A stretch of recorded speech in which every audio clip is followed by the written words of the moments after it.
Hi everybody, Andrew Ainsworth Golf Academy here. Thanks as always for tuning in. Thanks for spending your time looking at my videos. And today I'm going to talk to you about the Mizuno fitting system and how I do my fits here at my Golf Academy here in Tring over in England.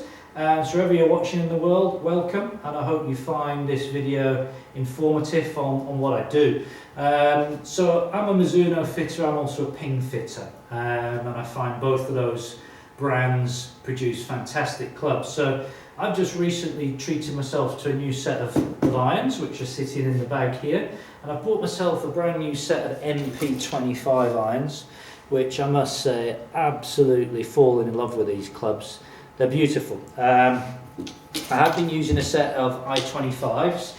Love those as well from Ping, but I thought I'm going to go back to Mizuno and use a set of those. So MP-25 appeals to me because it's classic look, it's got a little bit of help in the long irons, and I thought I'd just show you how I go about custom fit. So what I've done is I've brought up Mizuno's fitting system here on the screen, and the first thing we do when we're fitting is we look at what length of club we want. Obviously all aspects of club fitting are important, but you know, length's very important. So what I've done is I've just put in my measurements. I'm 5 feet, 5 feet 10 inches tall, and my knuckle to floor measurement, okay, when I sort of hang my arms down by my side and measure, I'm 32 inches, and that makes me absolutely bang on standard.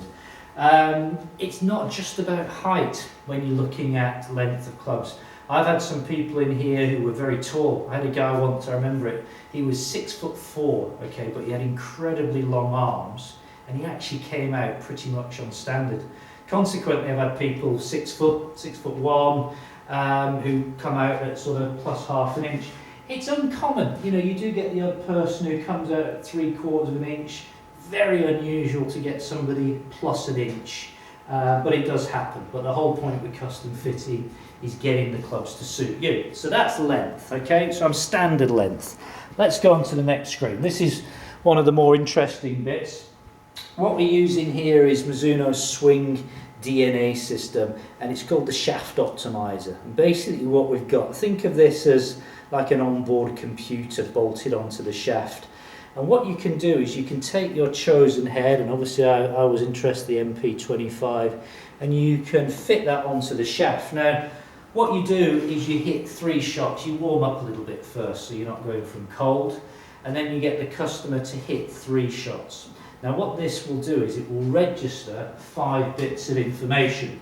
We are going to get club head speed, we're going to get tempo, toe down, kick angle, and release factor. Now, I'm just going to tell you a little bit about what all these things mean. So actually what we'll do is we'll just click on them as we go, and we'll tell you what Mizuno say. So club head speed, okay, shaft tempo, club head speed, sorry, let's click on that. So tempo is determined by the quickness of the golfer's transition from the backswing into the downswing. Club head speed's club head speed, isn't it? So that's pretty self-explanatory. Faster transition equals higher tempo number. Tempo and head speed determine the flex, weight of the shaft. Faster tempo players tend to benefit from heavier, stiffer weight shafts for better timing, and slower tempo players tend to benefit from a lighter, softer weight shafts for better timing. So that is the club head speed and tempo, okay? As we now move on to toe down. What is toe down? Shaft toe down. What is it? It's a measure of the bowing of the shaft in a downward direction during the downswing. More toe down is a higher number on the display. It's a toe down, the way that the shaft's bending down, okay? And I came in at a 3, a 3 and a 2, okay, on mine.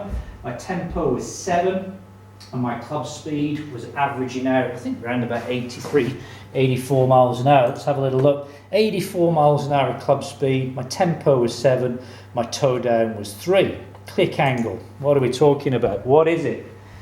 Shaft kick angle is the amount of shaft forward bending during the downswing motion. More kick angle is a higher number, so you can see the shaft bending, okay? Shaft kick angle, what was I? 4, 4 and a 4, very consistent. And finally, we have release factor. What's release factor all about? How and when the club head and shaft are releasing during the downswing. Delayed shaft release, low release factor. These players tend to benefit from a firmer tip shaft. Early shaft release, high release factor. These players tend to benefit from a softer tip shaft. So I have a release factor of 2. So here's the clever bit, folks. What we do is we just click a button, bang, and the magic of the Mizuno fitting system brings up 3 shafts which it suggests that I should fit to. Now, my favourite shaft is a Dynamic Gold S300 shaft. I've been using that shaft for donkey's years. For me, it's a shaft I feel very comfortable with. So I'm always interested in some of the more up-to-date shafts, and I tried them. KBS C-Taper, great shaft. Project X 6.0, great shaft. But I really like Dynamic Gold. Now, let's find out a little bit more about Dynamic Gold S300.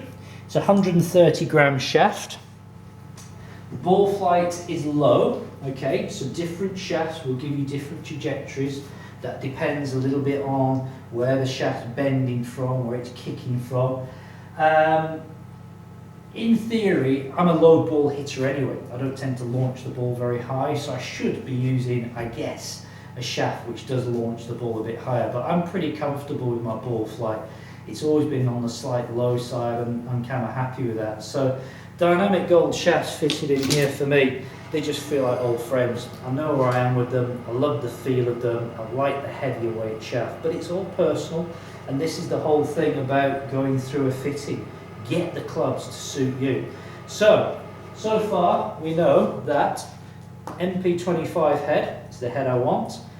Length is standard, and the shaft I'm going to fit to it is Dynamic Gold. What else can we determine? Well, we could talk to you next about the lie angle. Okay, mega important this, lie angle. So, if a lie, why is it so important to get the lie right? Well, the lie angle is going to have a big effect on what the ball does and how consistent you are. If a lie is too upright, okay, the toe of the club, getting a little bit closer here, let me do it from this angle, too upright lie, the club's going to sit like this, okay, a little bit too upright. And the first bit of the club to strike the ground is going to be the heel, and that's going to have the effect of closing the club face. And for a right-handed golfer, you're going to end up pulling more shots than you should do.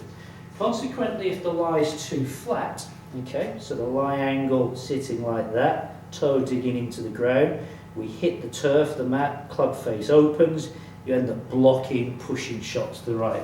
So we're trying to get the correct lie angle, and we do this off a hitting board where we put a little bit of pressure sensitive tape. Let me get a piece, talk amongst yourselves while I get some. Show you what we mean by that. So here's the pressure sensitive tape. It's just a bit of adhesive tape there, and what we do is we stick that on the bottom of the club like so.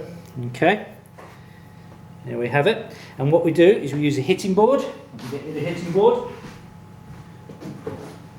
It maybe helps if I had all this to hand, wouldn't it? But I'm not that organised. Here's a hitting board. Okay, now what I'm going to do, I'm going to be out of shot here. I'm just going to hit a ball, and we're going to see where the strike mark comes from. Give me 1 second. Okay, so there's the strike. Trust me, it was a marvellous shot. You'll never know because you didn't see it. And hopefully you can see the strike mark here starting to develop. You can see majority of that strike mark has become between the 2 points there. If the strike mark was down here towards the heel, it would tell me that the club's too upright and we'd adjust to it. So I'm pretty much bang on standard. I sometimes set my clubs up slightly flatter because I'm prone to turning the ball over a little bit, hitting a bit of an overdraw. I sometimes tweak around my clubs in a loft and lie machine and make them sit a little bit flatter to offset that. So that's the fine tuning. So that's what we do when we're checking for the lie. And let's just say I wanted these 2 degrees upright. Mizuno would make them 2 degrees upright for my spec. But with them being a forged club, You put them in a good loft and lie machine, you can bend these around, you can change the lofts, you can change the lie. Okay, so we've got the lie angle. I'm standard. Massive choice of grips. Very important as well to talk about grip size. You really want to try and customize the grip size to suit your size of hand. Now we do this, basically the way I like to do it is I grip the club in my left hand. I've had these thickened up with two extra layers of tape, and you can see that the gap between the tips of my fingers, palm of the hand, just about touching. If a grip's too small, too thin, then it can make the hands release a little bit too actively, so you can get a little bit handsy. If the grip's too thick, we get the opposite. The hands don't release in time, holds the club face open a little bit. So again, we can customize the grip here with layers of tape. 5 layers of tape takes us to mid-size thickness, roughly 4 to 5 layers. And as you can see, there's a massive choice of grips available. I've gone with the multi-compounds. I like the blue-black multi-compound with the Mizuno logo on there. I think it's a great grip, don't you? Good in all weathers. And I've got 2 extra layers of tape, 3 layers of tape in total underneath here. So there we go. That's how I custom fit golf clubs. Mizuno fitting system, I think one of the best in the business. It's very easy to use, it's very accurate. There's lots of other add-ons we can do. I'm not going to do that today because this video would last about a week if I did that, but we can figure out which wedges to drop in depending on how far you're hitting this, that and the other. But that's big, and we can have the clubs customized with the wedges, we can have your initials stamped in the back, all sorts of different things can be done. But that's the basics of club fitting with Mizuno. So there we go, I've got my new irons. I'm going to be doing another video looking at how far I'm hitting these irons, the gaps between them and all the rest of it. So hope you enjoyed that, thanks for watching and good to be back. So I'll speak to you good folks very soon. All the best, bye.